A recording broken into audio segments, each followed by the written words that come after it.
Hello, my friend. Today I will tell you another long-forgotten legend.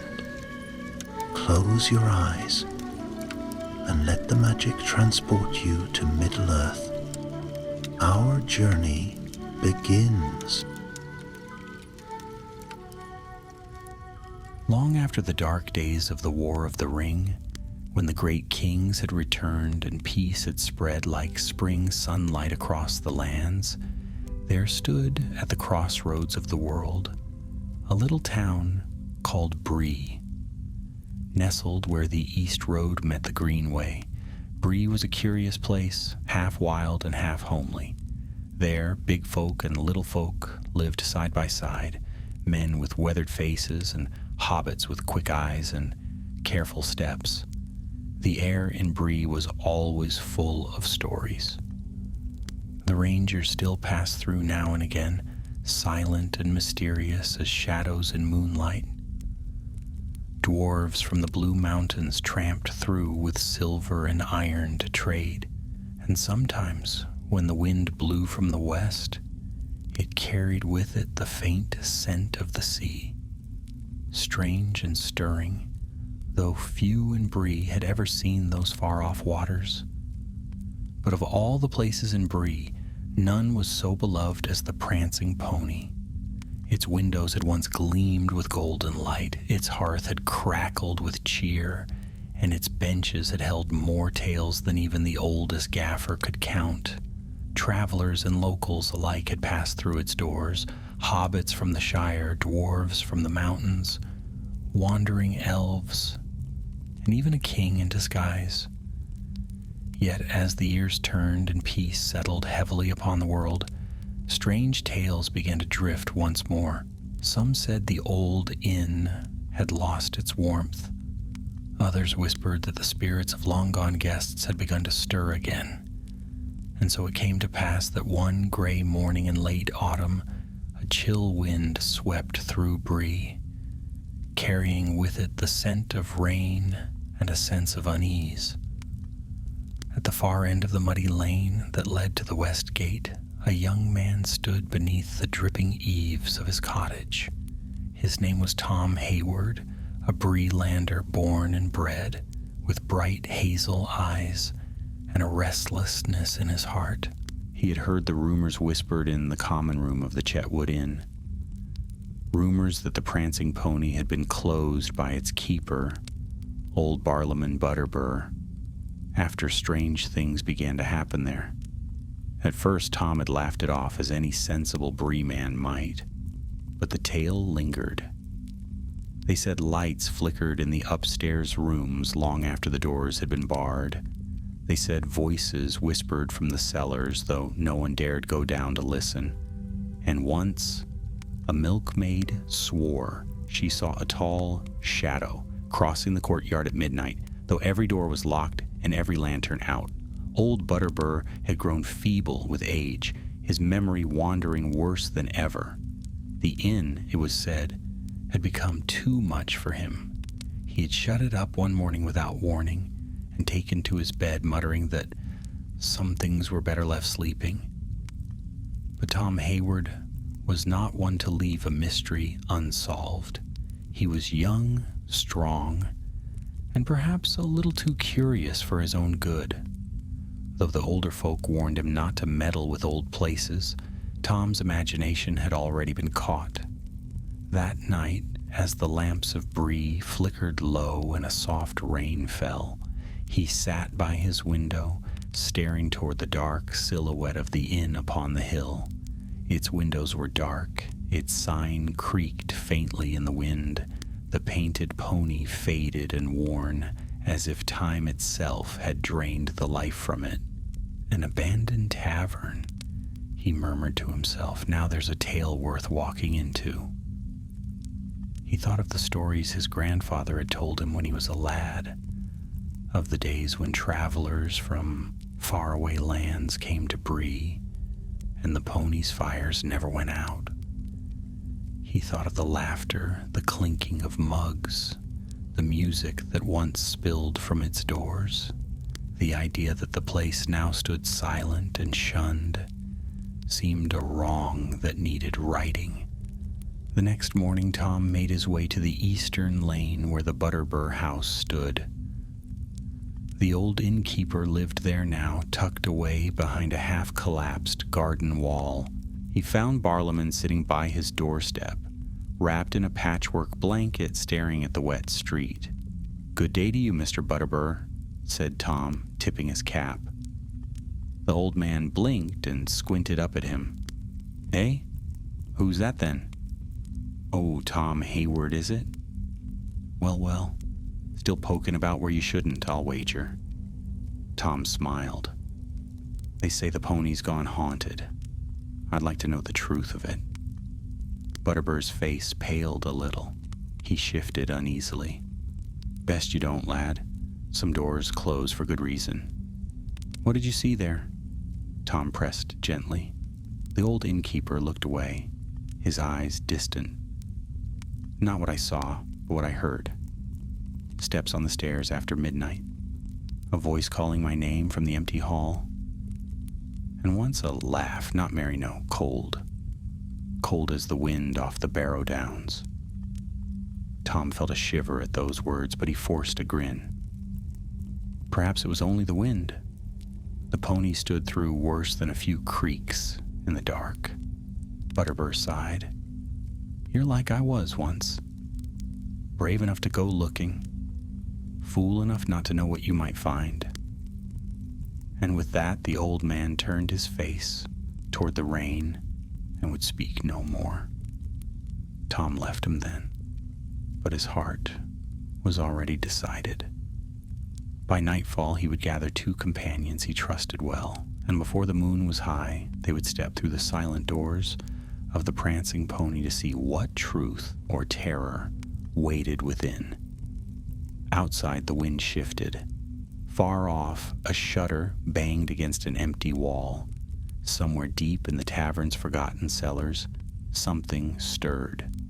The old inn was waiting, and Tom Hayward, though he did not yet know it, was walking toward the heart of a legend that Bree had long tried to forget. Rain fell all that night, thin and whispering, as if the sky itself meant to hush the world. The lanes of Bree ran with mud and glimmered in the lantern light. Tom Hayward stood outside the Chetwood Inn with his cloak drawn tight, waiting. Beside him, the shadows deepened under the eaves, and a faint mist crept up from the ditches. He was not alone for long. Out from the drizzle came a small figure with a hood nearly to his nose, puffing from the climb up the hill. "Late again, are you?" came a voice as dry as autumn leaves. Tom smiled despite the gloom. "Evening, Milo. You've not lost your nerve already, I hope?"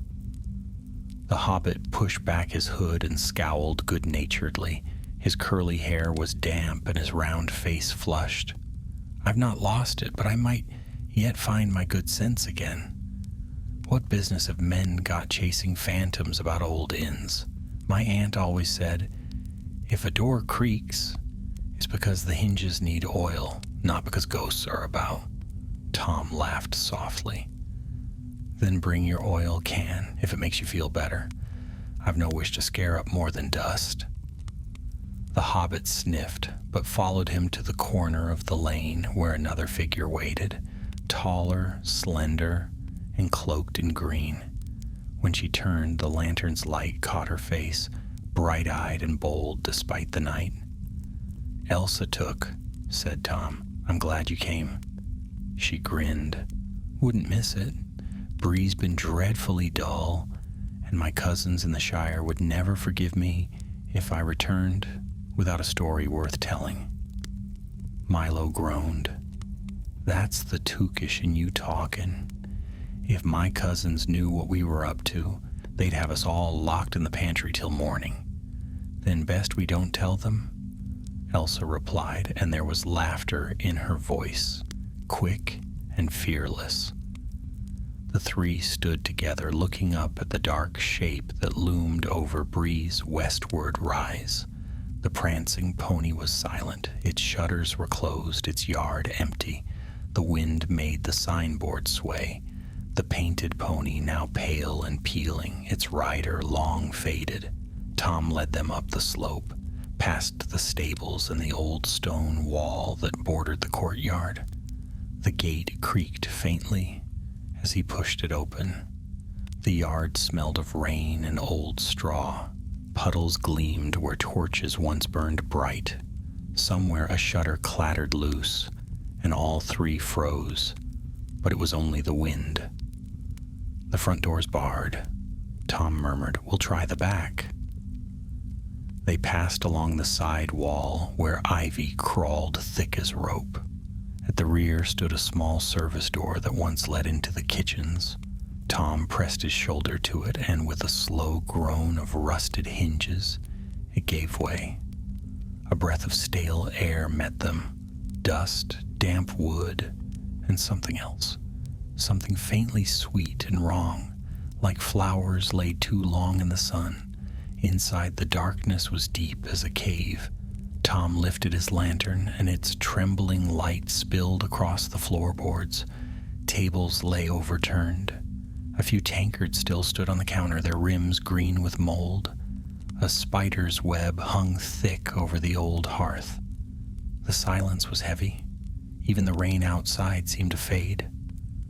"Well," whispered Milo after a long pause, "if there are any ghosts here, they've all gone to sleep." Elsa touched a finger to the dust on the counter. "It feels forgotten, not just empty, as if the place remembers too much." Tom's eyes moved across the familiar room. He had sat here as a boy beside his father, listening to travelers' tales. He could almost hear the echo of laughter, smell the stew on the fire. And yet, there was something else in the air, a watchfulness. He moved toward the stairs that led up to the guest rooms. Each step moaned beneath his boots. The beam of his lantern quivered along the wall where old portraits hung crooked, their faces long faded. At the top landing, a draft of cold air brushed his cheek. He turned sharply but saw nothing.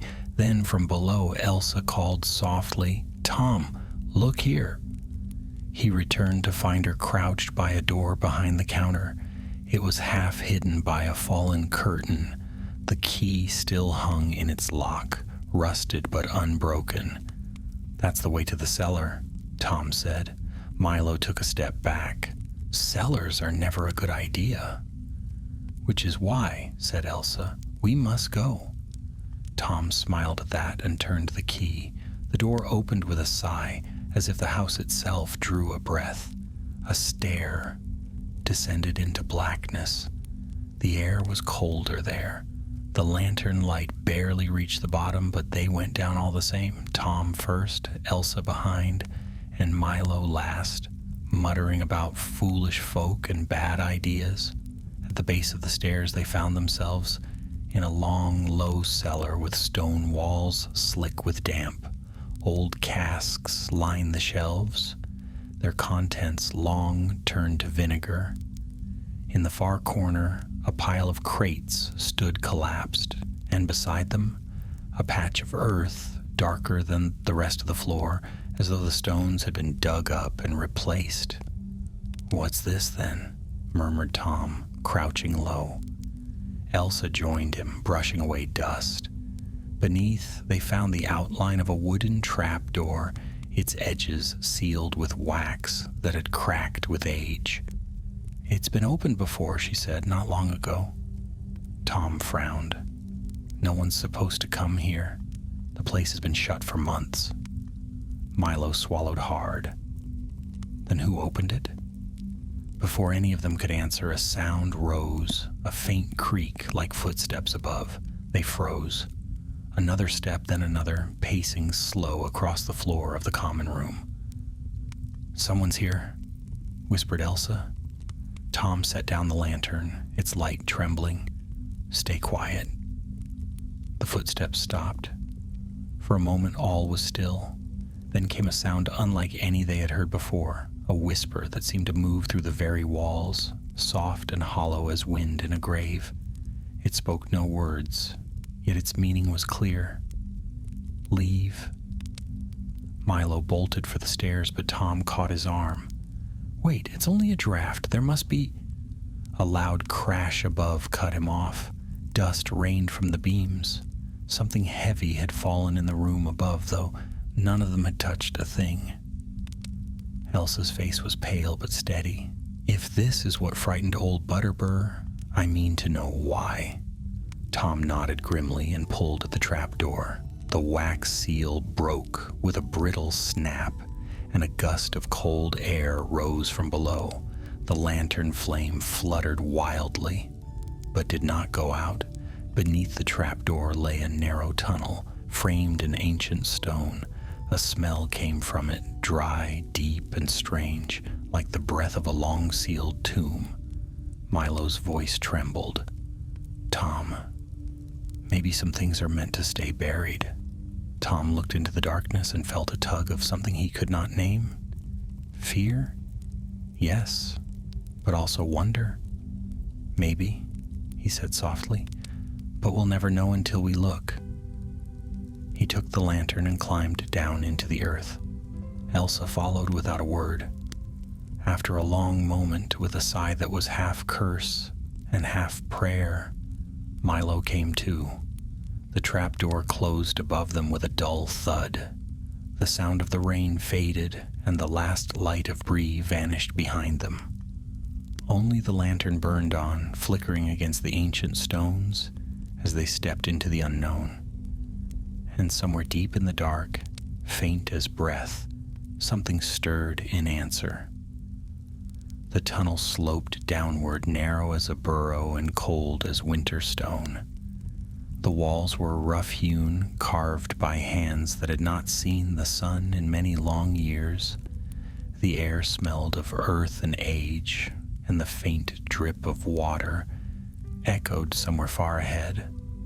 Tom lifted his lantern, and the light danced along the passage, revealing shapes that might once have been carvings, faded now to mere scars in the rock. Behind him, Milo grumbled softly, though his voice shook more from nerves than annoyance. If I live to see morning, I'll swear off adventures for good. Hobbits are meant for hearths and second breakfast, not creeping about under inns. Elsa, walking between them, gave a small laugh that barely hid her unease. Then we'll count this as your last brave deed before retirement, Milo Banks. Tom said nothing. His eyes were fixed on the darkness ahead, where the tunnel curved sharply out of sight. Each step they took stirred faint motes of dust that shimmered in the lamplight. The deeper they went, the less the air smelled of damp cellars, and the more it carried something older, something that made the hairs on Tom's neck rise. At last the passage widened into a low chamber with arched walls of ancient stone. It was not part of the inn, of that much Tom was sure. The masonry was older, rougher, and bore the mark of some forgotten craft. At the center stood a table of stone, worn smooth, and upon it lay a scattering of coins, dull and green with age. Elsa stepped closer. Treasure? Tom brushed a finger across one of the coins and held it up. No mark of the king's mint. These are older, much older. The shape's strange, see? Almost elvish, but not quite. Milo peered over his shoulder. Dwarves, maybe? They've dug plenty of holes under Bree Hill, haven't they? Tom shook his head. The dwarves never came this far east to settle, and whatever this is, it was hidden for a reason. Elsa turned her lantern toward the far wall. There, half buried in shadow, stood a low archway sealed by a stone door. It bore carvings worn nearly smooth by time, a line of figures with outstretched hands, and beneath them, strange runes no one could read. The moment her light touched the door, the air seemed to shift. A whisper passed through the chamber, soft, low, and sorrowful, like the sigh of someone long dead. The lantern flame flickered blue for an instant before steadying again. Milo jumped back. That's it, I'm done. Bree's fine without me knowing what's buried under it. But Tom's face was pale with fascination. This isn't just some forgotten smuggler's passage. These stones, they feel older than Bree itself, maybe even older than Arner. Elsa frowned. You mean from the time of the kings? The northern realms? He nodded slowly. Maybe even before. There are stories, you know. Old tales of the Barrow Downs and the things that dwelled there before the Dúnedain came. Spirits bound to the earth, guarding what was lost. The hobbit shivered. Barrow Wights? Here? Tom's voice was quiet. Who can say? But I think someone tried to make this place part of the pony's cellar long ago and found more than they bargained for. He stepped closer to the door. For a moment his hand hovered above the stone, then touched it lightly. The carvings were cold as ice. Beneath his fingers he felt a faint pulse, as if the rock itself remembered the beating of a long, silent heart. The whisper came again, clearer this time. It was not words, but something that brushed the edge of hearing, a yearning, almost a plea. Elsa took a step nearer. It sounds lonely. Milo pulled at her sleeve. It sounds cursed, that's what it sounds. Tom lowered his hand. Maybe both? But whatever's behind that door isn't resting easy. I think that's what old Butterbur heard. They searched the chamber, hoping for another passage, but found none. Only the door, the coins, and a faint crack along the wall where roots had wormed through from above. At last, Tom said, "We'll come back with tools. If there's a story buried here, we'll bring it to light." Milo looked relieved. "So we're leaving then?" "For now," Tom said. They retraced their steps, their lanterns throwing long shadows behind them, but the way back seemed longer than before, as though the tunnel itself stretched with each stride. The air grew heavy, and twice Tom thought he heard footsteps that were not theirs. When they reached the trapdoor at last, it stood slightly ajar. Tom froze. "I shut that." Elsa drew her knife, the blade catching the lantern's glow. "Someone's been here." Milo's voice was small, or something. They climbed up in silence. The cellar was dim. Their earlier tracks were visible in the dust. But near the counter, where the staircase led up to the main room, they saw fresh prints, bare feet, pale and narrow, pressed deep into the dust. Tom's breath caught. Who else could be here? The answer came before any could speak. From above, faint and trembling, drifted a sound like soft humming, a woman's voice, distant but clear, singing a tune no living tongue knew. Elsa's face had gone white. "Tom, that song..." He nodded. "I hear it." The voice moved, gliding across the floor above them, the boards creaking in rhythm with its steps. Then came the scrape of a chair being drawn back, the whisper of fabric. Tom climbed the stairs one by one, his lantern raised. The song ceased. When he reached the top and pushed open the door, the light revealed the common room, empty and silent once more. Yet upon the counter, where only dust had been, now lay a single goblet of tarnished silver. In it was water, clear, fresh, and cold. Elsa joined him, staring. "Did you put that there?" He shook his head slowly. "No." Milo peeked from behind the door frame, eyes wide as saucers. "I vote we all leave and let Bree's mayor handle this business." But Tom stepped forward. The water inside the cup quivered, though there was no breeze. A faint glow shimmered across its surface like starlight reflected in a deep well. He felt a sudden pull toward it, as though the cup itself wished to speak. He leaned closer and saw for a fleeting instant the reflection of a woman's face, pale as moonlight, crowned with strands of silver hair. Her eyes were sorrowful, ancient, and fixed upon his own. Then the image vanished, leaving only his own startled reflection. Tom stumbled back. "There's something trapped here," he whispered. "Something that wants to be free." Elsa's voice was steady, though her hand trembled on her knife. "Or something that wants us to take its place." The lantern flickered.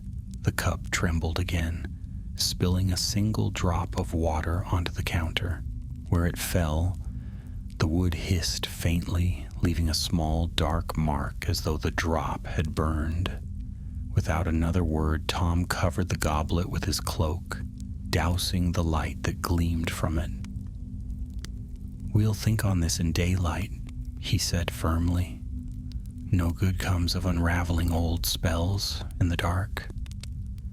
They left the pony just as the first pale hints of dawn touched the sky. The rain had stopped, but the air was thick and heavy, as if the night itself still lingered. Behind them, the sign of the prancing pony creaked softly in the wind, and if one listened closely, very closely, one might have heard a faint sigh drift through the shuttered windows, sorrowful and soft, like the breath of someone waiting for an answer that never came. None of them spoke on the walk home, yet each felt it, the sense that something had followed them out of the dark, unseen but near, watching from the shadows of Bree Hill as the morning broke over the quiet town. Morning came pale and cold, with the smell of wet earth still clinging to the air. Bree was waking slowly, smoke rising from the chimneys and the sound of carts rattling down the muddy lanes. Yet for Tom Hayward, the day felt strangely muted, as though the world itself held its breath. He had not slept. The image of the woman's face in the goblet haunted him still, those sorrowful eyes that seemed to see through him, the faint silver light that had burned even after he closed his eyes. He had sat by his small hearth until dawn, staring into the flames, wondering if what he had seen was real or some trick of tiredness and fear. But the feeling in his heart told him otherwise. When the sun climbed higher, weak and thin behind the clouds, Tom went out into the lane. Bree's folk were about their business, cheerful as ever, yet when he passed, a few gave him odd looks. Word of his midnight venture had already spread, carried by unseen tongues, as fast as smoke and wind. He met Elsa and Milo by the western well. Both looked as weary as he felt. "You saw her too," Elsa said without greeting. Tom nodded, just for a moment, but enough. Milo's face was pale. "I dreamt of her," he muttered.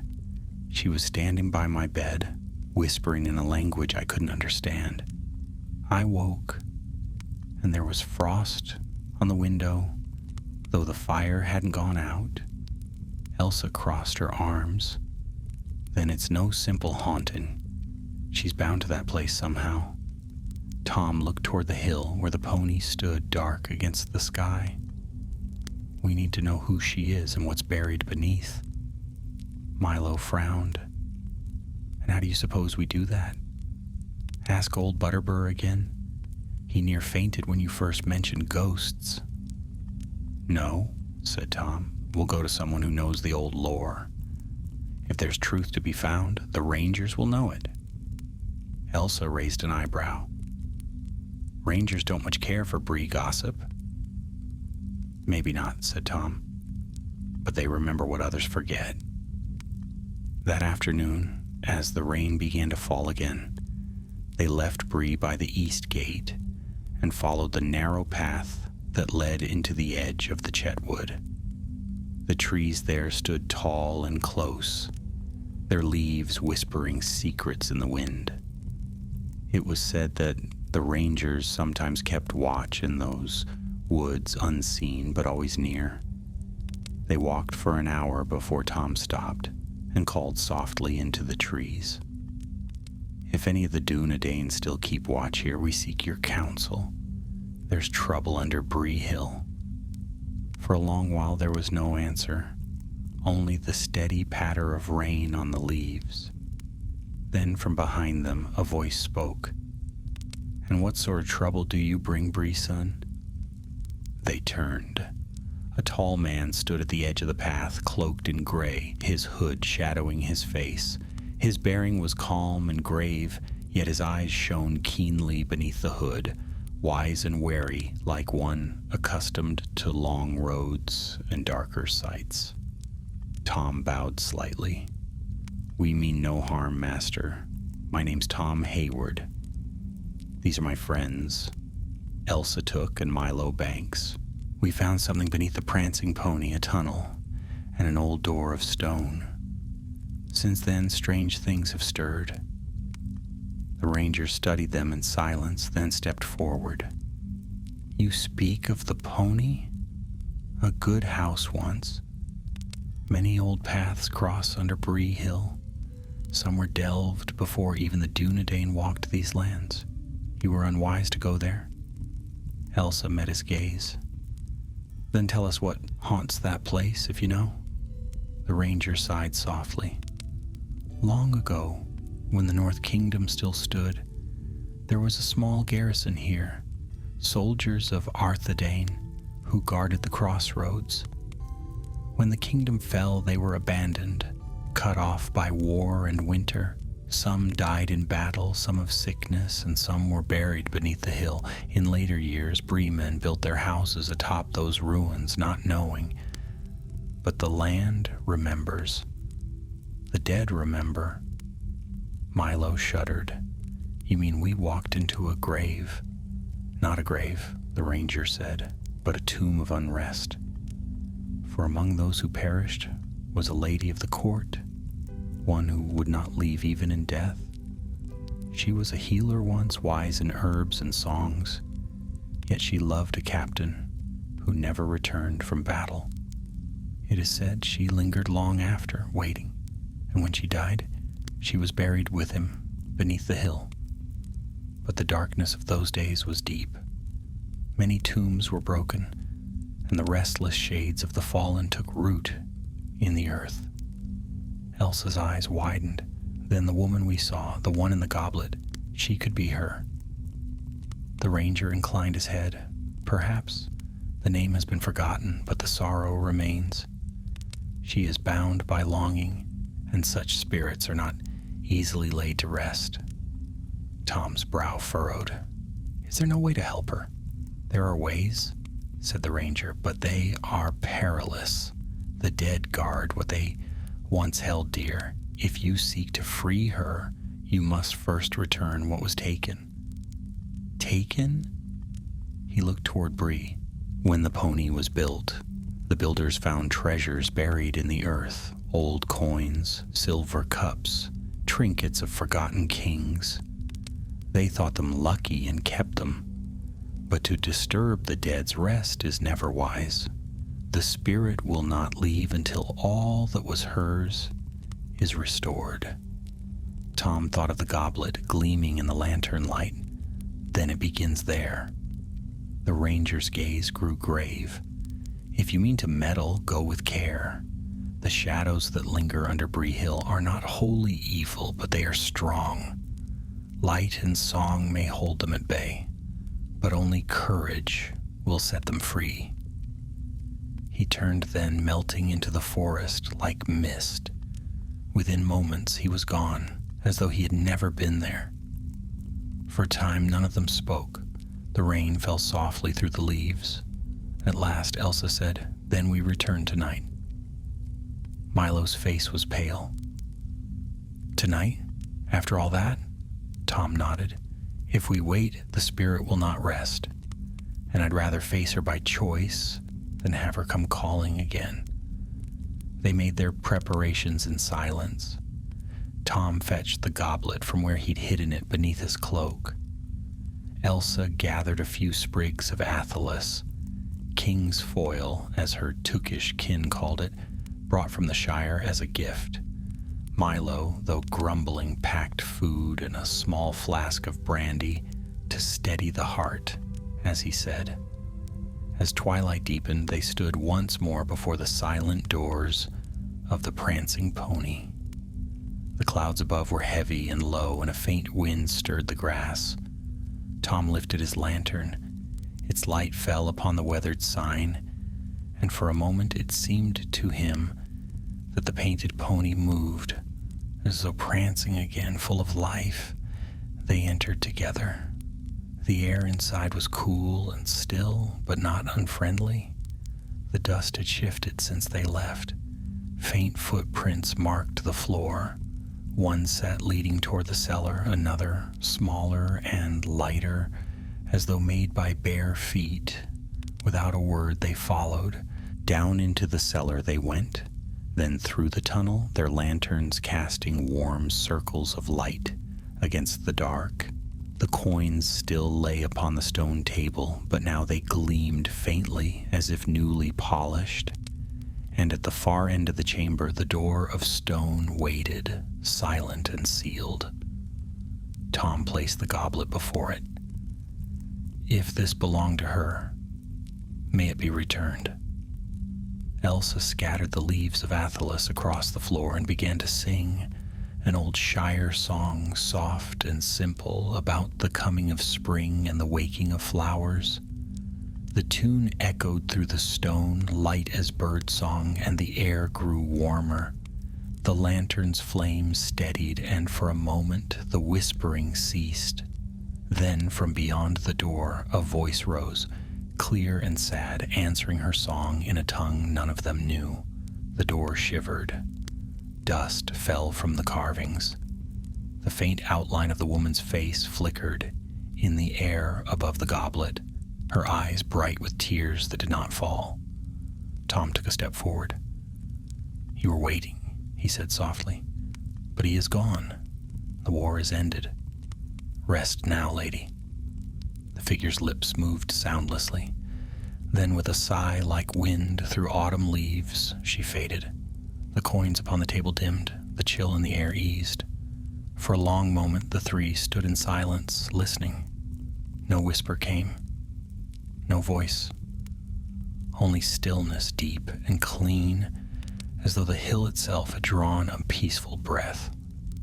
Elsa lowered her lantern. "Is it over?" Tom nodded slowly. "I think so." Milo exhaled shakily. "Then let's leave before she changes her mind." They climbed back to the surface as night deepened above Bree. Behind them the pony stood quiet and untroubled, its windows dark but no longer foreboding. The rain had ceased. Somewhere a night bird sang, and as they reached the road, Tom glanced back one last time. For just a heartbeat, he thought, he saw the faint glimmer of a figure standing in the upper window, a woman in silver light, smiling gently before fading away. The prancing pony was at peace again. For now. The next morning dawned bright, with golden light spilling over Bree Hill and catching the dewdrops that clung to every leaf. For the first time in many months, the air around the prancing pony felt fresh and clear, free from the heavy stillness that had haunted it. Birds fluttered about the eaves, and a soft wind rustled the ivy along the walls. Old Barlaam Butterbur was the first to notice the change. He came hobbling up the lane, leaning on his stick, for word had reached him that the three young fools, Tom, Elsa, and Milo, had spent another night at his shuttered inn. He found them sitting upon the front steps, weary but smiling, as if they had walked through a long storm and found fair weather at last. "What mischief have you stirred now?" the old man demanded, his voice half scolding, half trembling. "The pony looks different, like it's shaken off a bad dream." You've not gone breaking my cellars, I hope? Tom rose and bowed slightly. No harm done, Mr. Butterbur. The pony's as sound as ever. But its shadow is gone. Whatever haunted this place has found its rest. Butterbur blinked, his mouth working soundlessly for a moment. Gone, you say? Well, I don't know what you did, and I'm not sure I want to, but I'll not have folks saying I shut the place for ghosts and nonsense. If the air's clear, I'll open it again, see if the old pony still remembers how to prance. Elsa smiled. It will. It's been waiting. The old innkeeper nodded, though he looked a little uneasy. Then help me, will you? There's dust enough in there to fill a dozen barrels. I'll not have the mayor or any shire folk saying I keep a dirty house. And so they spent that day sweeping, scrubbing, and setting the pony in order. The tables were righted, the hearth cleared, and the shutters thrown wide to let the sunlight in. As they worked, laughter returned to the old rooms, echoing against the beams and walls that had been silent for too long. Yet even as Tom worked, he could not shake the feeling that some part of the story was not yet done. He would glance at the cellar door from time to time, half expecting to see that pale shimmer of light again. But nothing stirred. The inn was quiet, peaceful. When evening came, Butterbur lit a fire in the great hearth, and for the first time in nearly a year, the Prancing Pony's window shone with warm golden light once more. A few curious townsfolk came knocking, peering in with cautious smiles. Before long, laughter filled the room, mugs clinked, and old tales were told anew. Tom, Elsa, and Milo sat together near the fire, weary but content. Well, said Milo, raising his cup, I'll say this much. If Bree ever needed heroes, it's got 3 unlikely ones now. I'd rather have a pint and a pipe than another ghostly adventure, mind you, but I suppose it'll make a fine tale for the Shire. Elsa laughed softly. Be sure to tell it true. No one will believe it otherwise. Tom smiled, though his thoughts wandered. Do you think she truly found peace? Elsa's expression softened. I think so. You saw the light fade from the hill. She's gone home, wherever such spirits go. Milo nodded, then let her rest, and let us enjoy the ale before Butterbur starts charging us for saving his inn. But Tom's gaze lingered on the fire. The ranger's words still echoed in his mind. The dead guard what they once held dear. If you seek to free her, you must first return what was taken. The goblet had been returned, yes, but what of the coins upon the stone table? They had dimmed, but they had not vanished. Something about that troubled him. He resolved to go back one last time to be certain all was truly at peace. When the crowd had thinned and the hour grew late, Tom rose quietly from his chair. I'll be but a moment, he said. Elsa looked up. Where are you going? Just to make sure the cellar door's well shut, he lied. Milo groaned.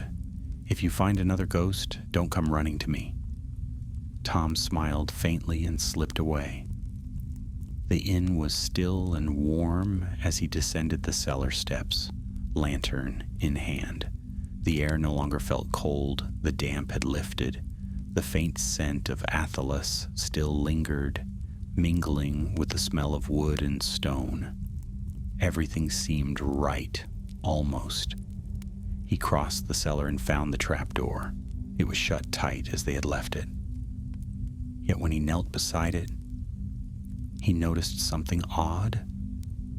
A fine line of silver dust traced along the cracks, glimmering faintly in the lantern's light. He touched it, and it clung to his fingers like ash. What's this now? He murmured. A soft breeze stirred the air, though there was no wind. For a heartbeat, he thought he heard a sigh, faint, sorrowful, familiar. Then silence. He hesitated, torn between reason and curiosity, but curiosity, as always, won. He lifted the trapdoor. The tunnel lay below, unchanged. He climbed down once more, lantern held high. The stone chamber greeted him like an old friend, silent and solemn. The coins were still there upon the table, yet now they glimmered faintly, as though touched by unseen light. He stepped closer. There were 9 of them, each bearing a strange design, a sunburst crossed by 2 leaves. The pattern seemed almost familiar, though he could not say why. He picked one up, turning it in the light. At once, the air shifted. A chill swept through the room. Shadows gathered along the walls, coiling like mist. Tom froze. "No," he whispered, "not again." But from the far side of the chamber, a faint glow began to rise, soft and white, not like before. The form of the woman appeared once more, though now her face was calm and kind. Her eyes held no sorrow, only quiet gratitude. "You should not have come back," she said, though her voice was gentle, like wind through leaves. "I had to be sure," Tom said, "that you were truly at rest." "I am," she said, smiling faintly. "But the past is deep, and not all treasures were mine. These," she gestured toward the coins, "belong to another, one who sleeps still." Tom's heart tightened. "Then someone else lies here?" She nodded. "My captain. He guarded Bree Hill in the last days of the North Kingdom. His name is lost to time, but his watch is not done. Do not disturb him, son of men.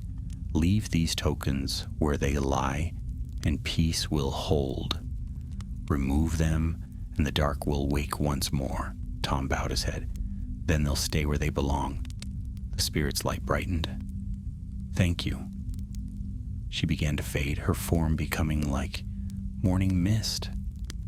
"Tell them," she whispered, "that the hill remembers kindness, and when they raise their cups in laughter, I will be near."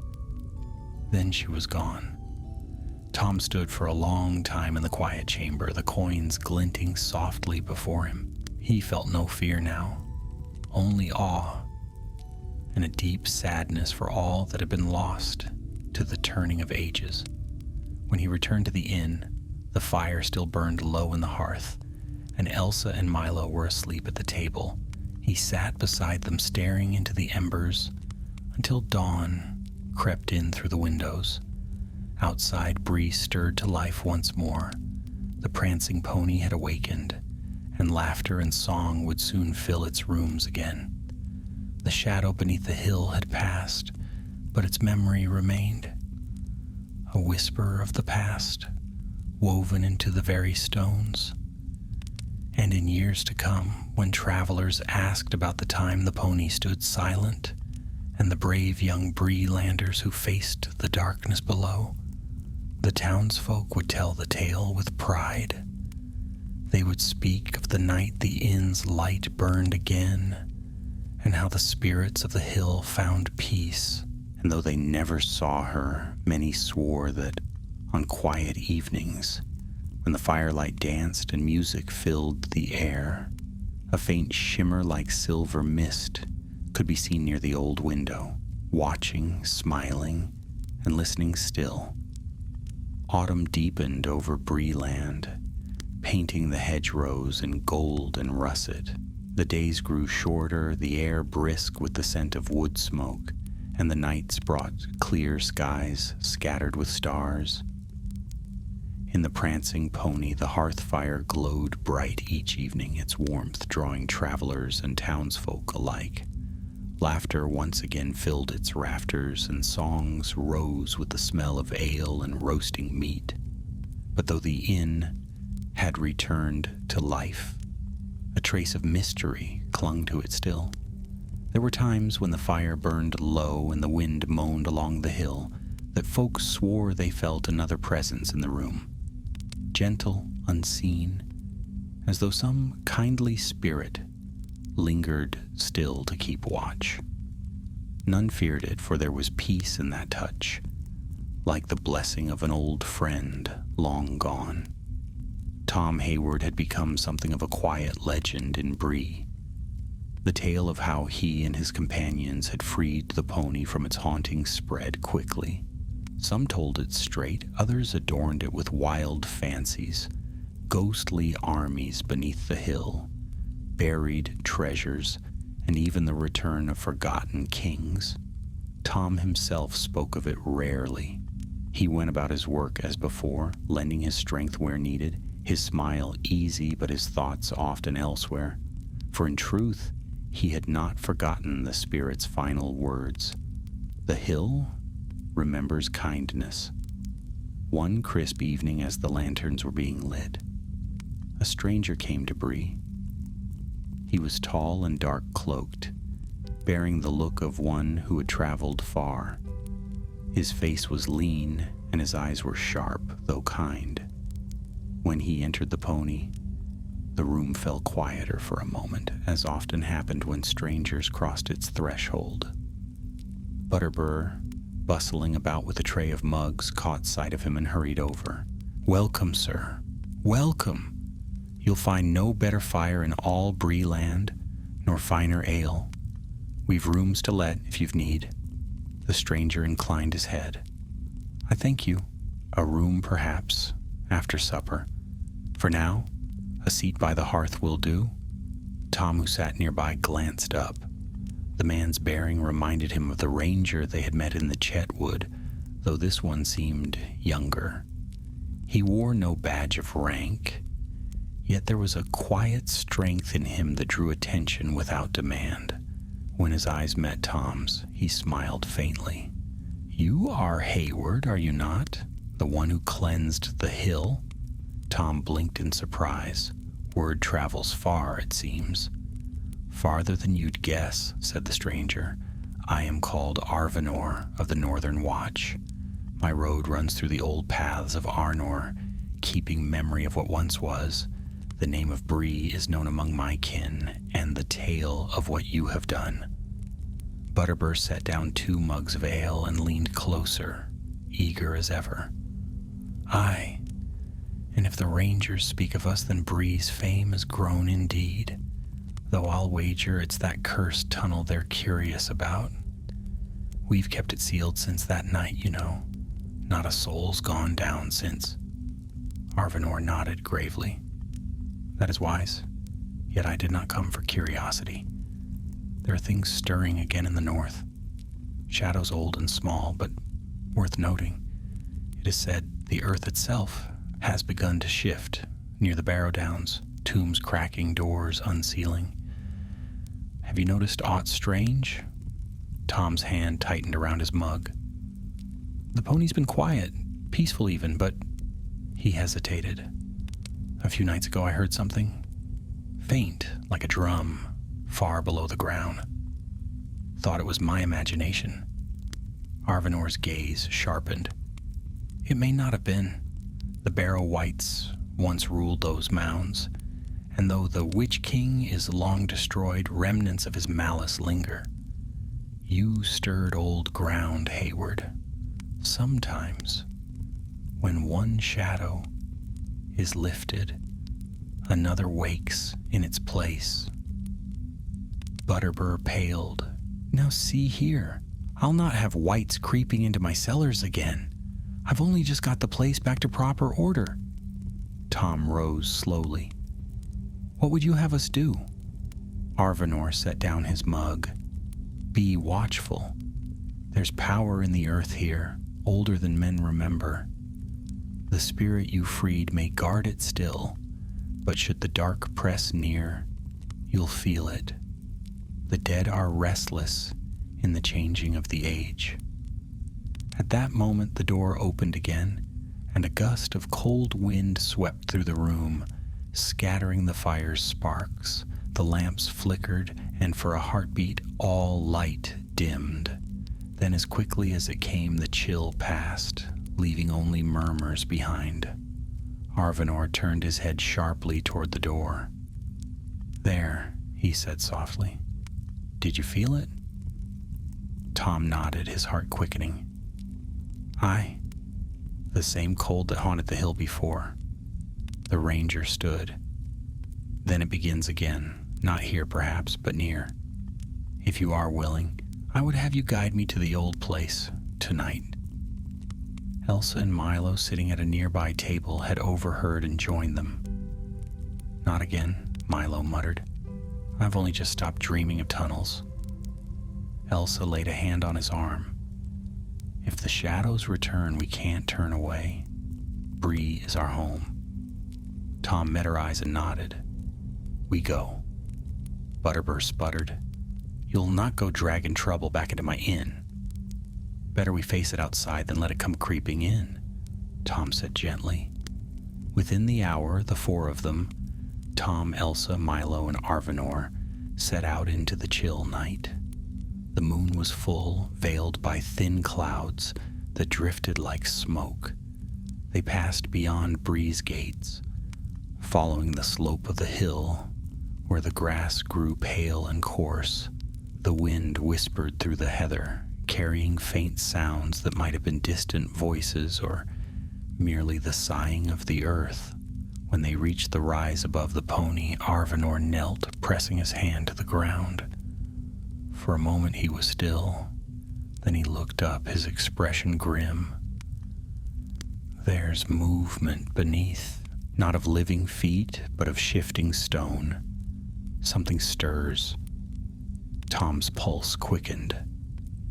"The captain she spoke of? The one who still sleeps below?"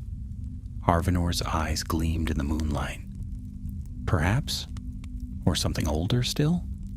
They found the old cellar entrance easily enough. Tom had sealed the trapdoor himself with new timber and iron nails, but now one hinge was bent, and a faint crack gaped where cold air seeped through. Elsa drew her knife, her breath visible in the chill. "It's open." Arvanor placed a hand on the latch. "Stay behind me." The door creaked as it swung upward. A rush of air spilled out heavy and cold, bearing the scent of ancient stone. The lanterns flickered, casting wild shadows down the steps. Tom swallowed hard. "She warned me not to disturb what lay below." "Then tread lightly," said Arvanor, "for not all warnings come as threats. Some are pleas." They descended together. The tunnel seemed unchanged, yet a faint light pulsed at its far end, not the warm gold of their lanterns, but a cold, steady gleam. When they reached the stone chamber, they found the coins gone. Only the table remained, bare save for a single mark, a handprint dark as ash. Elsa knelt beside it. "He's waking," she whispered. From the far wall came a low groan, deep as thunder. The stone door trembled. Dust rained from the ceiling. Milo stumbled back. "Tom, let's go." But Tom stood rooted. "No, if he wakes, he'll rise in confusion. We must show him the light still guards this place." Arvanor stepped forward, drawing a small crystal vial from his cloak.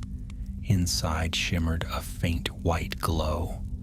"This is light from Elendil's glass, gifted among the rangers. It has power against the shadows of the past." He uncorked it, and the chamber filled with soft radiance. The trembling ceased. For a moment, silence reigned. Then upon the door, faint lines began to glow, ancient runes, shimmering like frost. Slowly, the stone cracked down the center and parted. Beyond lay a figure clad in rusted mail, a sword laid across his breast. His face was peaceful, untouched by decay. Around him the air shimmered with faint blue light. Tom fell to one knee. "The captain of Bree Hill." Arvanor bowed his head. "He rests still. The shadow has not claimed him." As they watched, a voice, faint but clear, rose within the chamber. "Guarded, still guarded. The light endures." Then the door closed again, the runes fading until the wall was plain stone once more. The air warmed, the cold was gone. Arvanor turned to them, his eyes bright with quiet wonder. The hill sleeps again. You did well to call her peace. Now he has found his. Tom let out a long breath he hadn't known he'd held. Then it's truly ended. Ended? Arvanor smiled faintly. No. Remembered. When they returned to the surface, the clouds had cleared, and the stars shone bright over Bree. The wind carried no chill now, only the soft scent of autumn grass and the promise of dawn. And though they did not see her, a faint silver light followed them up the hill, lingering a while above the pony before fading into the night. The land was at peace once more. For now, winter crept quietly upon Bree land. Frost glazed the thatch and fences, and mist curled low across the downs each morning. Smoke rose straight from the chimneys of the pony, where warmth and song warded off the chill. Inside, travelers gathered close to the hearth, their faces flushed with cheer, mugs of steaming ale in hand. Yet beneath the merriment, a thread of unease lingered in Tom Hayward's heart. The ranger Arvanor had left some weeks past, bound north toward Weathertop and the wild lands beyond. But before he went, he had spoken softly to Tom. If the wind from the Barrow Downs ever turns cold again, send word to the Dunedain. Shadows forget nothing. Tom tried to put those words aside, yet sometimes, late at night, he fancied he felt that same chill creeping along the floorboards. Perhaps it was only the wind, perhaps not. One such night the air was still as glass. The fire burned low and most of Bree slept. Tom sat alone in the common room, a half-finished mug before him, listening to the soft hiss of the hearth. A light snow had begun to fall outside, brushing against the window panes. Then he heard it, a faint tapping, as of footsteps on stone, not from above but below. He froze, every sense sharpening. The sound came again, deliberate, unhurried, from the direction of the cellar. He rose, his chair creaking softly, and took up the lantern. Not again, he muttered under his breath, though a strange calm had fallen over him. The inn was silent as he crossed to the cellar door. It stood slightly ajar, though he had locked it himself before closing time.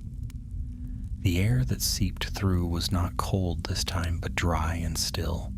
He opened it wider and descended the steps.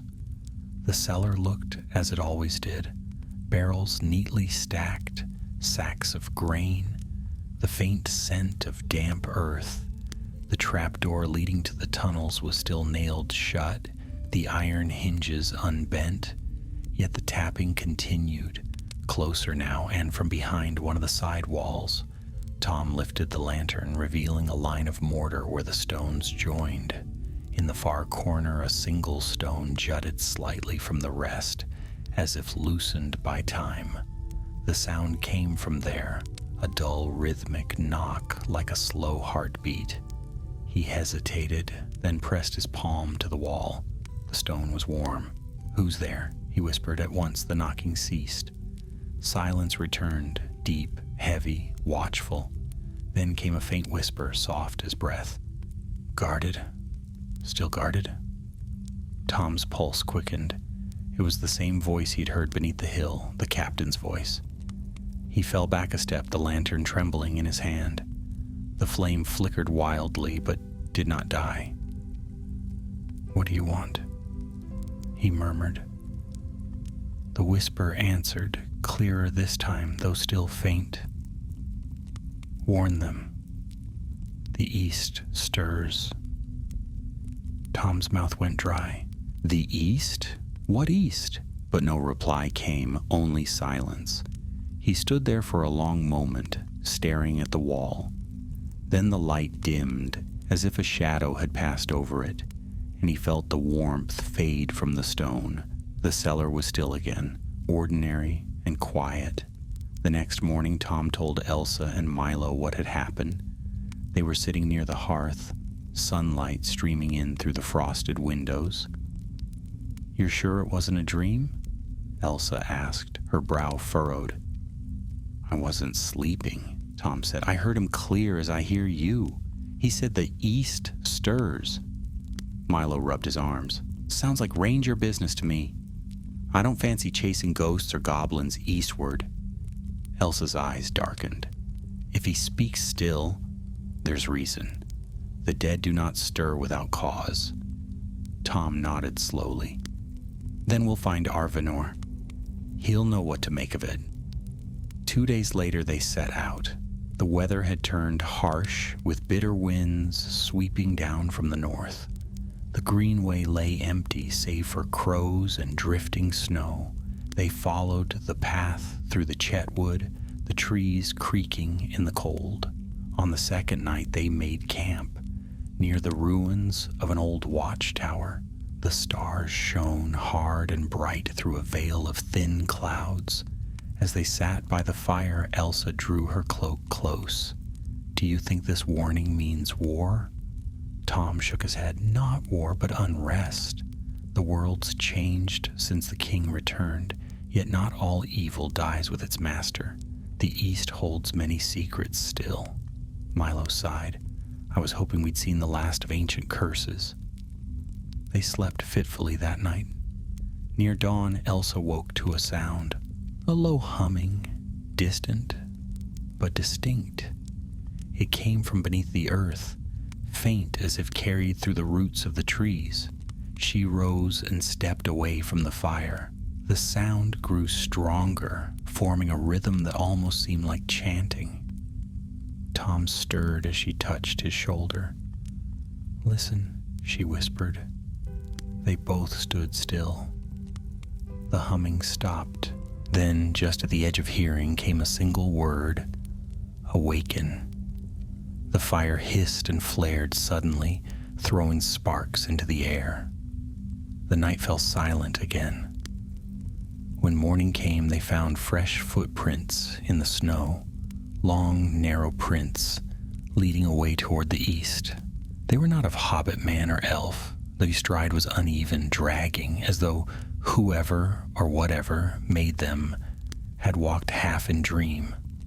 Milo stared at them, his face pale. "That's no ranger." Tom crouched, studying the marks. "No, but something's walking that should not." They followed the trail as far as the Midgewater marshes, before it vanished into the frozen bog. There they found signs of an old camp. Broken spears, a torn banner, the remnants of a fire long extinguished. On a nearby stone lay a single coin, half buried in the frost. Elsa bent and brushed the snow aside. The coin's surface bore the same mark Tom remembered from the chamber under Bree Hill, the sunburst crossed by 2 leaves. His heart sank.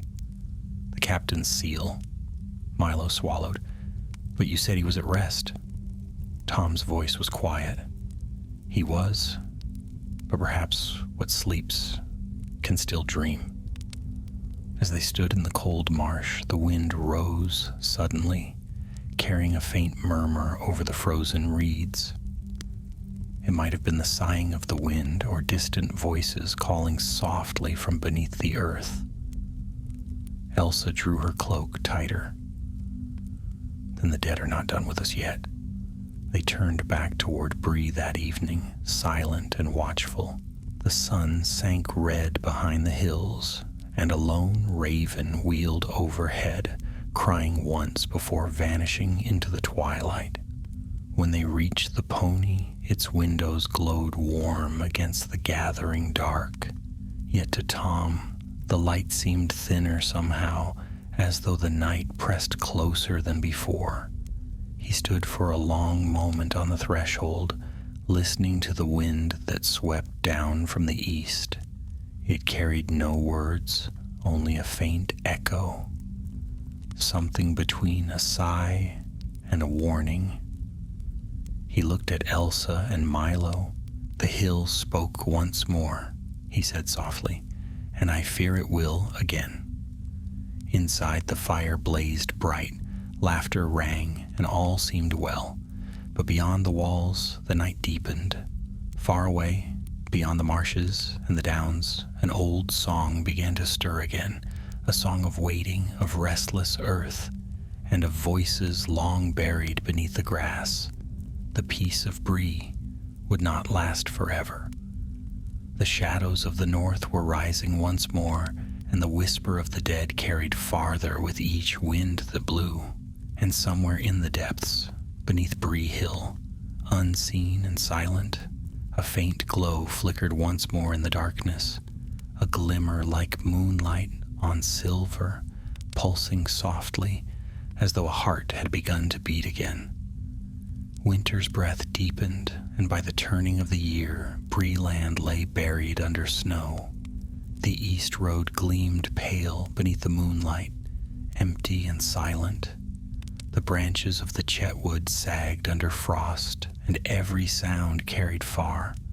The bark of a dog, the clatter of hooves, the cry of a raven wheeling against the gray sky. The prancing pony remained a haven of warmth amidst the stillness. Smoke rose from its chimney like a banner of peace, and laughter still filled its hall.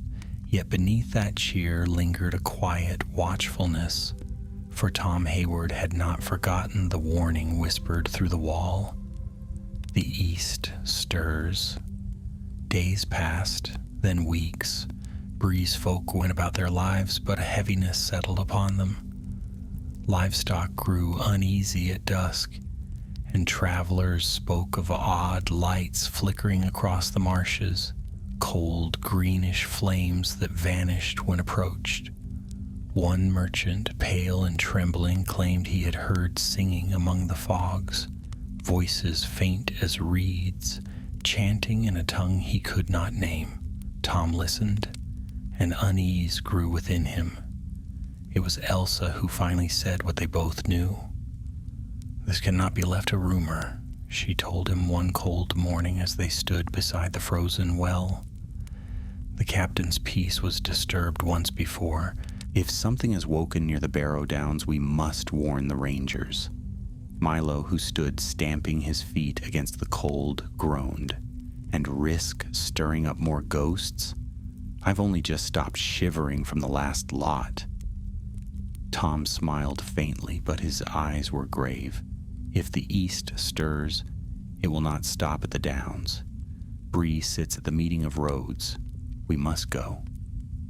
And so, on a morning of pale sunlight and drifting snow, the three companions set forth once more. They followed the east road until Bree lay far behind and the land opened wide and empty. The Barrow Downs rose in the distance, long mounds of white beneath the winter sky. The wind there had a strange sound, a long sighing that seemed to carry whispers of old sorrow.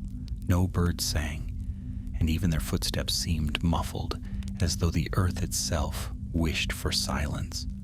By nightfall, they reached the edge of the downs.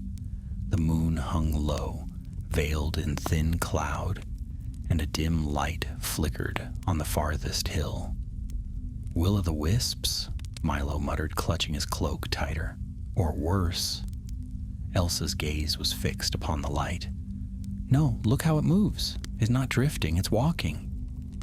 Indeed, as they watched, the light grew clearer, steady, and human-shaped. Tom's hand went to his knife. A traveler? But when it came nearer, they saw it was no man. The figure was tall, wrapped in tattered gray, and its face was pale as the moon. Its eyes burned faintly green, and in one hand it bore a shard of ancient steel, a barrow white. The air grew cold.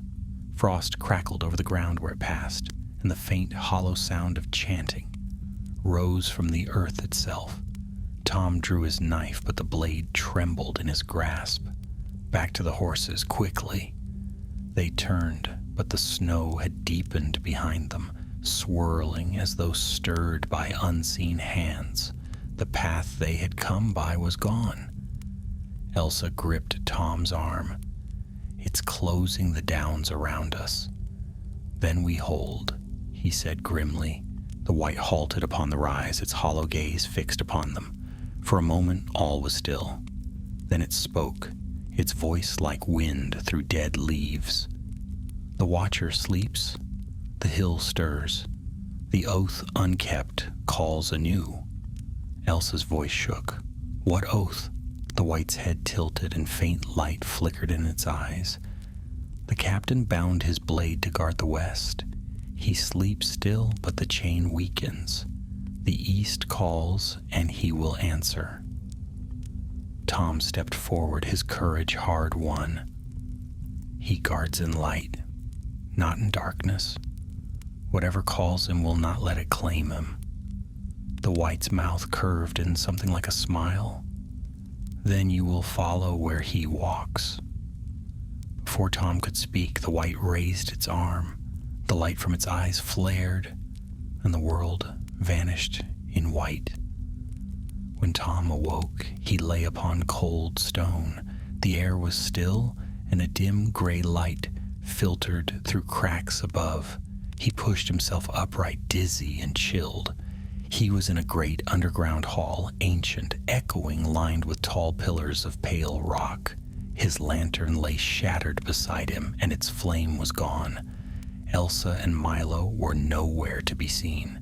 "Elsa!" he called. His voice rang hollow in the vastness. "Milo!" No answer came, only the faint drip of water somewhere far away. He took a cautious step forward.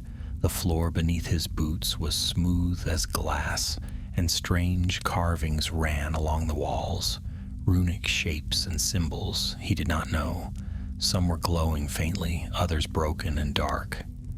At the far end of the hall stood a great stone door. Upon it, in lines of faded gold, was etched a symbol he recognized. The sunburst, crossed by 2 leaves, the captain's seal.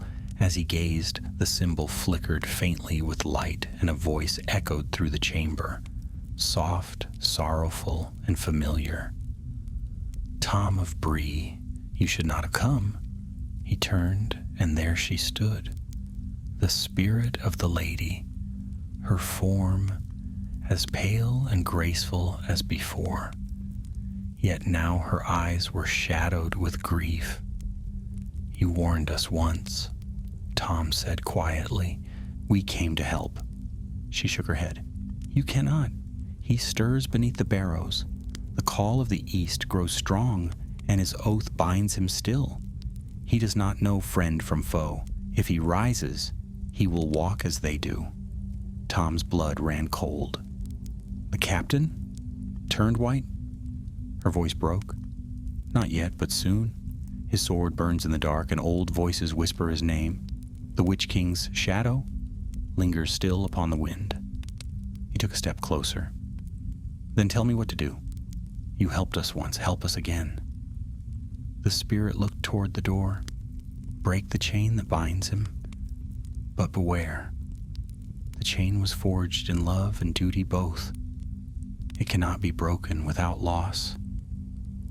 Before Tom could ask more, the hall shuddered.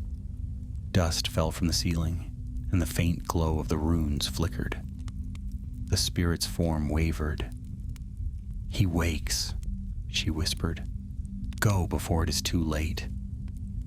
Then she was gone, her light fading into the gray. Tom stood alone before the door, the faint golden seal glimmering weakly. He pressed his hand to it, and warmth spread through his palm. The stone parted with a slow, grinding sound, revealing a smaller chamber beyond. There lay the captain, clad in rusted armor, his sword upon his breast.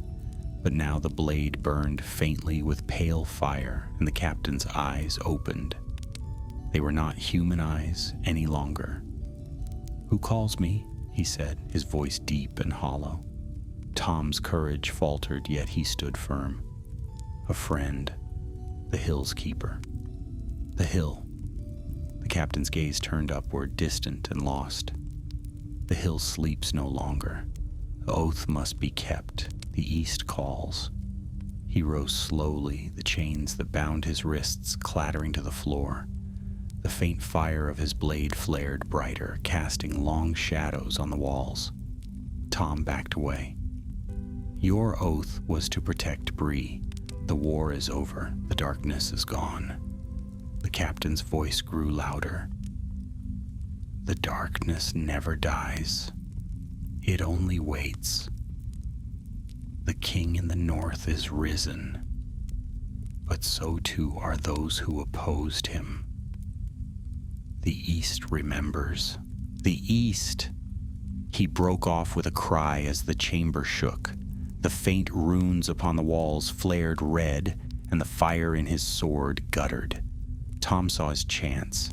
He seized a fallen chain from the floor, a chain of silver links, and wrapped it around the blade.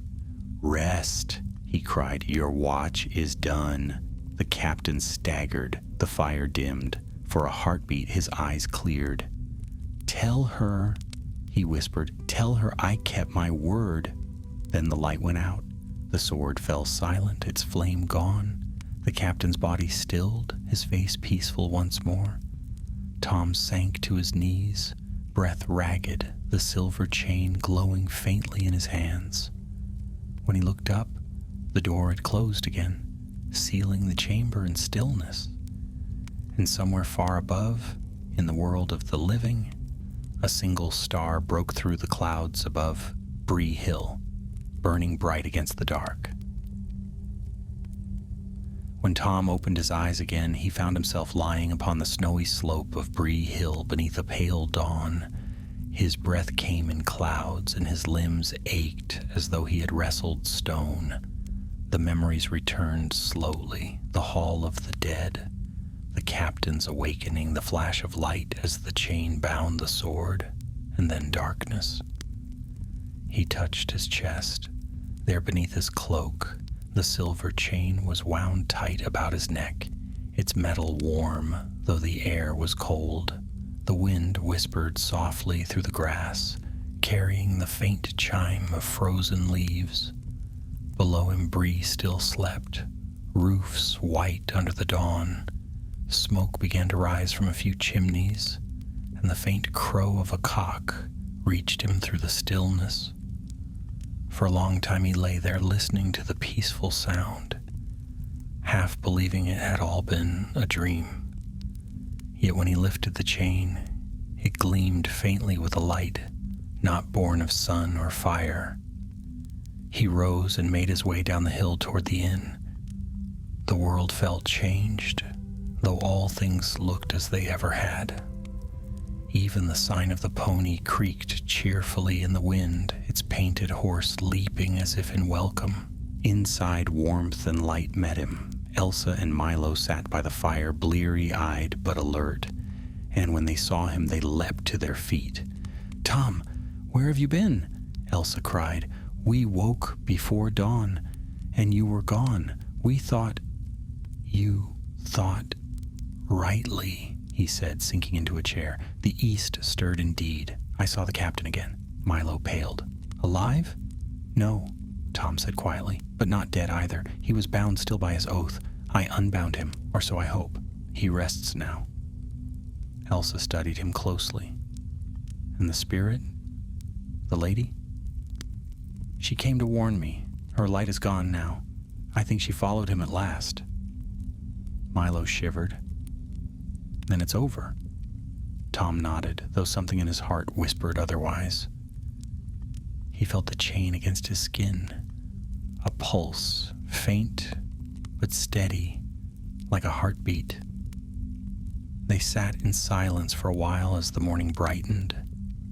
Butterbur came bustling from the kitchen, cheerful as ever. "Well, you three look as if you've seen winter itself. Best warm your bones. There's stew enough for all." Tom smiled faintly. "Aye, that would be welcome." As they ate, townsfolk began to trickle in, farmers, traders, and a few travelers, braving the winter roads. The talk was of ordinary things, prices, weather, the slow thaw of the road to Staddle. Yet through it all, Tom felt an undercurrent, a tension like a note held too long. Perhaps it was only his weariness. Perhaps not. That night, after the guests had gone and the lamps were dimmed, Elsa found Tom standing outside, staring eastward. The stars were clear and cold. "You cannot rest, can you?" she asked softly. Tom shook his head. "Something lingers. The captain's words, the East remembers. If that is true, then what we've done may have woken more than we know." She joined him, her breath misting in the air. "Then we'll face it as before. Bree has stood for 1,000 years. It will not fall now." Tom smiled at that, though it did not reach his eyes. Days passed. The snow melted from the hills, and spring crept softly into Bree-land. Yet the peace was uneasy. Strangers began to appear on the roads, silent men with hard eyes, cloaked against the wind. They passed through quickly, asking little, but their manners set folk whispering. One evening, a rider came from the north, bearing tidings. Arvanor had returned. He came to the pony at dusk, his cloak heavy with road dust, and his face grave. Tom greeted him at once. "You felt it too?" The ranger nodded. "A tremor beneath the downs. The old barrows shift again. You've bound something beneath that hill, but the echo of it runs far." He unrolled a small scrap of parchment, worn and creased. Upon it was drawn a sigil, a black sun over crossed blades. "This mark was found carved upon stones near Weathertop," Arvanor said, "an old servant of Angmar's making, forgotten by most. Yet it has appeared again, faint but fresh. Someone seeks the relics buried in those mounds," Milo groaned. "Relics? You mean bones?" Arvanor gave a thin smile. "Worse, weapons, charms, the tools of sorcery that once served the Witch King. The East stirs indeed, though the Dark Lord is gone." Tom looked toward the window where the first stars blinked above Bree Hill. "And the captain?" "The captain's rest may draw their gaze," said the ranger. "If they sense power there, they will come. You must keep watch, Hayward." When Arvanor left again the next morning, the air felt heavier. A quiet dread had taken hold of the town, though none could name its cause. That night, Tom sat alone in his small room. Beneath the eaves, the silver chain lay coiled on the table before him. It pulsed faintly with its own light, steady as a heartbeat. When he held it near his ear, he fancied he heard a faint murmur, like distant waves upon stone. He almost cast it into the fire then, but something stayed his hand. It was a gift of peace, and to destroy it felt wrong. Yet as the flame's reflection danced upon the metal, he saw for an instant a shadow move across the wall behind him. A tall, cloaked figure, watching. He turned sharply. The room was empty. He rose and went to the window. Outside, the yard was empty, the snow unbroken. Yet down in the lane, where the moonlight lay white upon the stones, he thought he saw footprints, long, narrow, and fresh. The next day dawned bleak. The wind blew from the east, and with it came a thin mist that clung to the hedges and lingered in the hollows. Few ventured far from home. At noon, a shepherd from Arshay came running into Bree, wild-eyed and gasping. "The downs!" he cried. "The mounds are open. Something's come out of the earth." Panic spread swiftly. Tom and Elsa rode out with a band of men before the sun had set. The wind cut bitter, and the sky burned red as embers. When they reached the edge of the downs, they saw the truth of the shepherd's tale. Several of the barrows had split asunder, their stones cast aside like broken teeth. The air hung thick with the smell of earth and age, and upon the highest mound stood a figure, cloaked, unmoving, its face hidden in shadow. Tom felt the silver chain grow hot against his chest. Elsa whispered, "Is it him?" Tom's throat tightened. "No." The captain would not rise again. "This is another."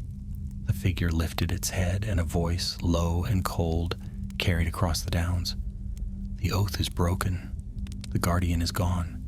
The relic calls, and I have come to claim it." A dark wind swept the hills, and the earth shuddered. From the open barrows rose shapes, half seen in the gloom. Pale hands, hollow eyes, tattered shrouds stirring. Milo's cry broke the spell. "Back! Back to Bree!" But Tom did not move. His hand went to the chain. The faint light within it flared, casting a silver glow that spread across the field. The wraiths recoiled, their shapes wavering like smoke. "Begone!" he shouted. "This land is under watch." The dark figure laughed, a hollow sound like stones grinding. "You bear his chain, mortal, then you bear his burden. The East claims what the West forgot." A sudden pain seared through Tom's hand. The chain glowed white hot, and he dropped it to the ground. Light burst outward, blinding bright. The shadow flinched and drew back into the mist, its laughter fading with the wind. When Tom's sight cleared, the hill was empty. The barrows lay still again. Only the chain remained cool and silent once more. He picked it up and turned to Elsa, his voice shaking. "This isn't over." She nodded grimly. "No, the East truly stirs." Together they rode back through the darkness toward the lights of Bree, the chain glinting faintly at Tom's throat, like a star struggling against a gathering storm. Spring came fitfully to Bree land that year, with restless winds and rains that seemed never to end. The hedges grew thick, and the lanes turned to rivers of brown water, but there was little joy in the greening fields. Folk spoke in lowered voices, for strange things were seen in the east again. Lights moved across the downs at night, and the dogs howled toward the Barrow Hills till dawn. Within the prancing pony, the laughter that had once filled its rafters now rang hollow. Even old Butterbur, who had weathered every rumor since the days of the king's return, grew uneasy. "I'll say it plain," he told Tom one morning, wiping his hands on his apron. "The pony's not what it was. Folk don't linger late, and travelers hurry on west as if something's at their heels. There's bad wind coming from the downs, and I'll warrant no good will come of it." Tom nodded. "The wind carries whispers. Elsa and I have heard them too." Butterbur gave a nervous chuckle. "Then you'd best keep to daylight. Shadows don't belong in my cellar again." But daylight did not drive the shadows far.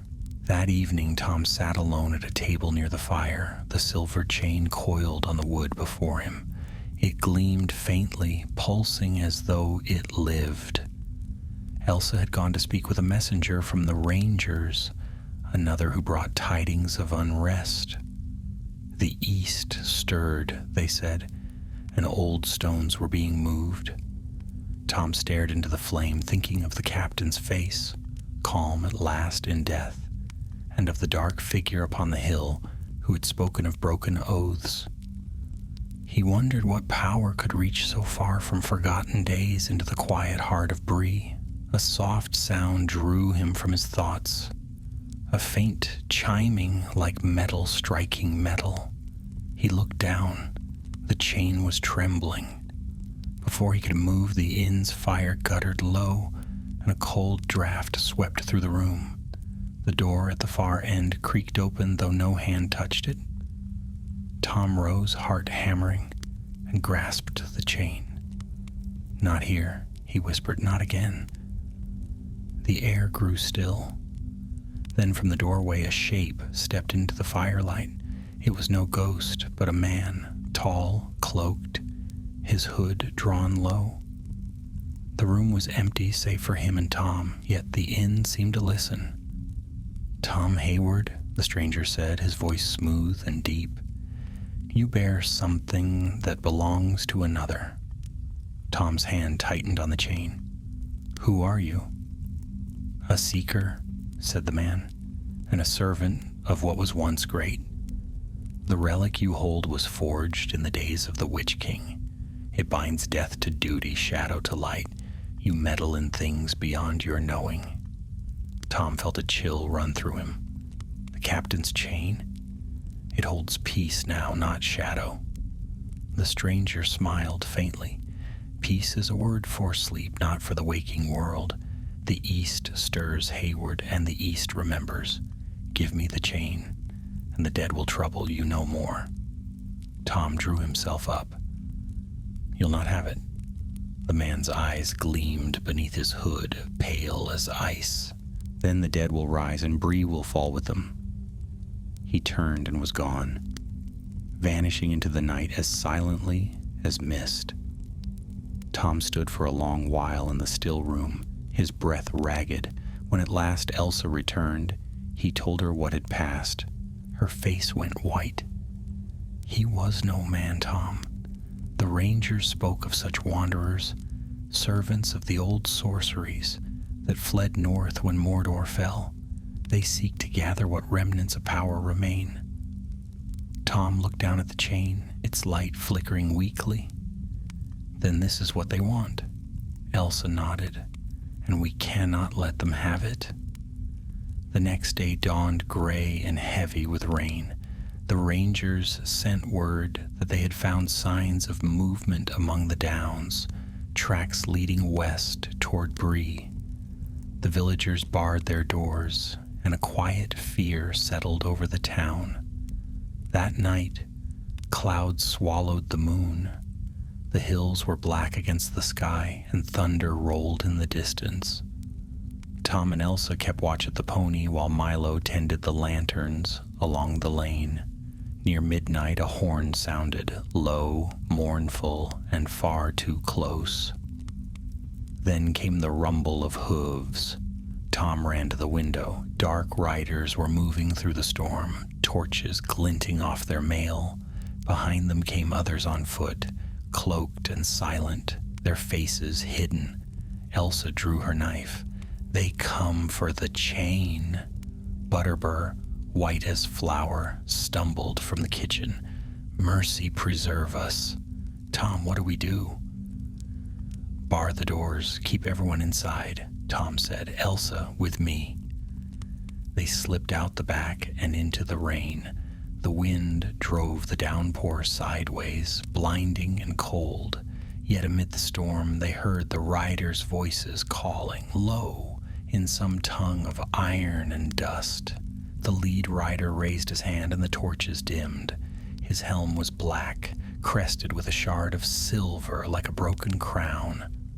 Tom held the chain high. "Begone! You'll find no relic here." The rider's laughter cut through the rain. "You guard what you cannot wield. The oath of the captain binds more than you know." He lifted his sword, and lightning flared, striking the hillside behind them. The ground split open, and from it rose shapes, pale, tattered, their eyes burning with ghostly flame. The dead of the downs. Elsa's voice rang out clear and fierce. "Tom, the chain!" He flung it upward, crying aloud words he barely understood, words that seemed to rise unbidden from the depths of memory. "By the watch of the west, by the guard of the hill, rest." The chain blazed with silver fire, its light spreading like dawn. The wraiths shrieked, shrinking from it, their forms dissolving into mist. The riders reeled, their torches guttering. The leader's voice rose in fury. "This is not your power, mortal." "Then take it," Tom shouted, casting the chain at his feet. The light exploded outward, searing white. Thunder rolled again, and the ground shook. When the light faded, the riders were gone, their torches extinguished. Only the rain remained, falling soft and steady upon the darkened road. Tom stood gasping, the chain gone from his hands. The earth where it had struck was scorched, but nothing remained, not even ash.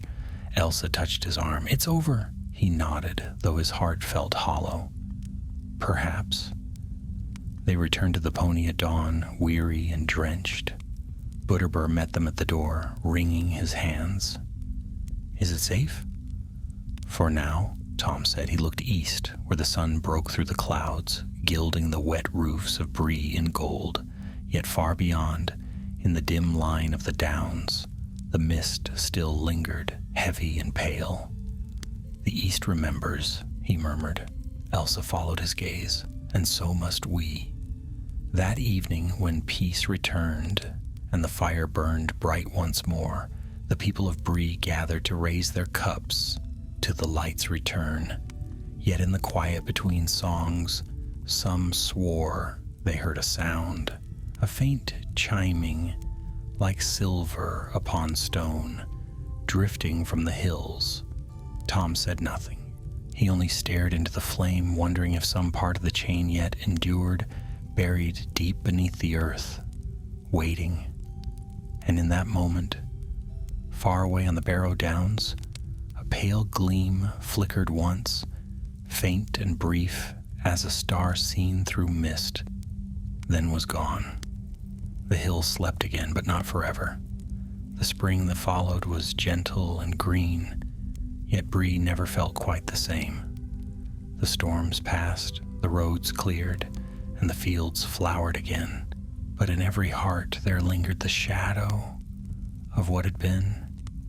Folk went about their days more quietly, closing shutters early and lighting lamps before sunset. They spoke less of old tales, and even the most talkative of the hobbits kept their voices low when the wind came out of the east.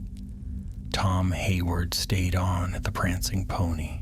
He was no longer the restless lad who had gone chasing whispers in the dark cellars of the inn. There was a steadiness in him now, though his eyes seemed older than his years. Elsa remained too, for the road had bound them close, and where one went, the other followed. Milo, who swore he was done with adventures forever, nonetheless kept his seat near the hearth, telling any who would listen that he alone had faced wraiths and lived to drink about it. By summer, Bree was thriving again.